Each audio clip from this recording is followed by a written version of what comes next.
The Wisdom of Solomon, Chapter 1. Love righteousness, ye that be judges of the earth. Think of the Most High with a good heart, and in simplicity of heart seek him. For he will be found of them that tempt him not, and showeth himself unto such as do not distrust him. For forward thoughts separate from the Most High, and his power, when it is tried, reproveth the unwise. For into a malicious soul wisdom shall not enter, nor dwell in the body that is subject unto sin. For the Holy Spirit of discipline will flee deceit, and remove from thoughts that are without understanding, and will not abide when unrighteousness cometh in. For wisdom is a loving spirit, and will not acquit a blasphemer of his words. For the Most High is witness of his reins, and a true beholder of his heart, and a hearer of his tongue. For the Spirit of the Most High filleth the world, and that which containeth all things hath knowledge of the voice. Therefore he that speaketh unrighteous things cannot be hid, neither shall vengeance, when it punisheth, pass by him. For inquisition shall be made into the counsels of the ungodly, and the sound of his word shall come unto the Most High for the manifestation of his wicked deeds. Verse 10. For the ear of jealousy heareth all things, and the noise of murmurings is not hid. Therefore beware of murmuring, which is unprofitable, and refrain your tongue from backbiting. For there is no word so secret that shall go for naught, and the mouth that belieth slayeth the soul. Seek not death in the error of your life, and pull not upon yourselves destruction with the works of your hands. For the Most High made not death, neither hath he pleasure in the destruction of the living. For he created all things that they might have their being, and the generations of the world were healthful, and there is no poison of destruction in them, nor the kingdom of death upon the earth. For righteousness is immortal, but ungodly men with their works and words called it to them. For when they thought to have it their friend, they consumed to naught, and made a covenant with it, because they are worthy to take part with it. Chapter 2.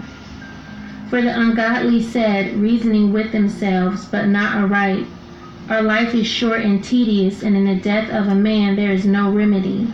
Neither was there any man known to have returned from the grave. For we are born at all adventure, and we shall be hereafter as though we had never been.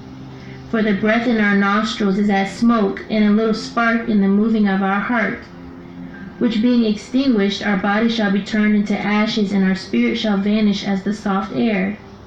And our name shall be forgotten in time, and no man shall have our works in remembrance. And our life shall pass away as the trace of a cloud, and shall be dispersed as a mist, that is driven away with the beams of the sun, and overcome with the heat thereof. For our time is a very shadow that passeth away, and after our end there is no returning. For it is fast sealed, so that no man cometh again. Come on, therefore, let us enjoy the good things that are present, and let us speedily use the creatures like as in youth. Let us fill ourselves with costly wine and ointments, and let no flower of the spring pass by us. Let us crown ourselves with rosebuds before they be withered. Let none of us go without his part of our voluptuousness. Let us leave tokens of our joyfulness in every place, for this is our portion, and our lot is this. Verse 10. Let us oppress the poor righteous man, let us not spare the widow, nor reverence the ancient gray hairs of the aged. Let our strength be the law of justice, for that which is feeble is found to be nothing worth. Therefore let us lie in wait for the righteous, because he is not for our turn, and he is clean contrary to our doings. He upbraideth us with our offending the law, and objecteth to our infamy the transgressions of our education. He professeth to have the knowledge of the Most High, and he calleth himself the child of the Most High. He was made to reprove our thoughts. He is grievous unto us even to behold. For his life is not like other men's, his ways are of another fashion. We are esteemed of him as counterfeits. He abstaineth from our ways as from filthiness. He pronounceth the end of the just to be blessed, and maketh his boast that the Most High is his Father. Let us see if his words be true, and let us prove what shall happen in the end of him. For if the just man be the Son of the Most High, he will help him and deliver him from the hand of his enemies. Let us examine him with despitefulness and torture, that we may know his meekness and prove his patience. Verse 20. Let us condemn him with a shameful death, for by his own saying he shall be respected. Such things they did imagine and were deceived, for their own wickedness hath blinded them. As for the mysteries of the Most High, they knew them not, neither hoped they for the wages of righteousness, nor discerned a reward for blameless souls. For the Most High created man to be immortal, and made him to be an image of his own eternity. Nevertheless, through envy of the devil came death into the world, and they that do hold of his side do find it. Chapter 3. But the souls of the righteous are in the hand of the Most High, and there shall no torment touch them. In the sight of the unwise they seem to die, and their departure is taken for misery, and their going from us to be utter destruction. But they are in peace. For though they be punished in the sight of men, yet is their hope full of immortality. And having been a little chastised, they shall be greatly rewarded, for the Most High proved them and found them worthy for himself. As gold in the furnace hath he tried them, and received them as a burnt offering. And in the time of their visitation they shall shine, and run to and fro like sparks among the stubble. They shall judge the nations, and have dominion over the people, and their power shall reign forever. They that put their trust in him shall understand the truth, and such as be faithful in love shall abide with him. For grace and mercy is to his saints, and he hath care for his elect. But the ungodly shall be punished according to their own imaginations, which have neglected the righteous and forsaken the Most High. For whoso despiseth wisdom and nurture, he is miserable, and their hope is vain. Their labors unfruitful, and their works unprofitable. Their wives are foolish, and their children wicked. Their offspring is cursed, wherefore blessed is the barren that is undefiled, which hath not known the sinful bed. She shall have fruit in the visitation of souls. And blessed is the eunuch, which with his hands hath wrought no iniquity, for imagined wicked things against the Most High.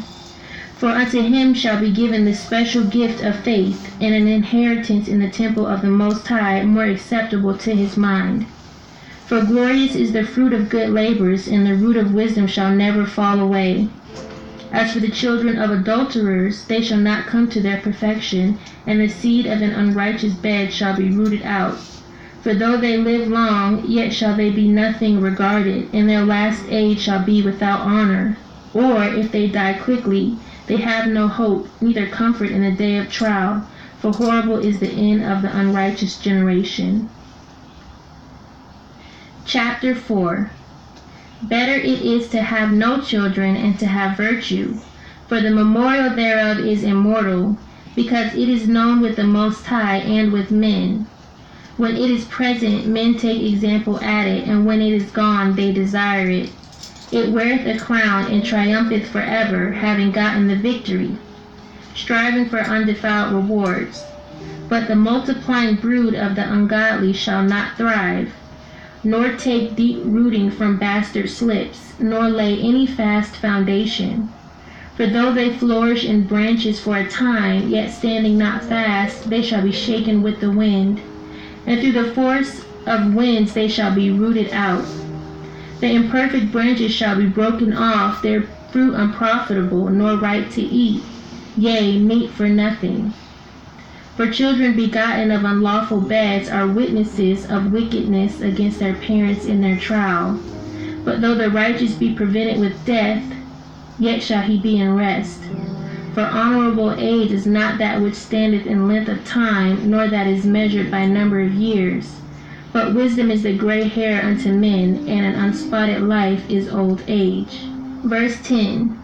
He pleased the Most High, and was beloved of him, so that living among sinners he was translated. Yea, speedily was he taken away, lest that wickedness should alter his understanding, or deceit beguile his soul. For the bewitching of naughtiness doth obscure things that are honest, and the wandering of concupiscence doth undermine the simple mind. He being made perfect in a short time fulfilled a long time.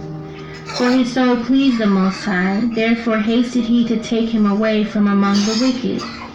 This the people saw and understood it not, neither laid they up this in their minds, that his grace and mercy is with his saints, and that he hath respect unto his chosen. Thus the righteous that is dead shall condemn the ungodly which are living, and youth that is soon perfected the many years and old age of the unrighteous. For they shall see the end of the wise, and shall not understand what the Most High in his counsel hath decreed of him, and to what end the Most High hath set him in safety.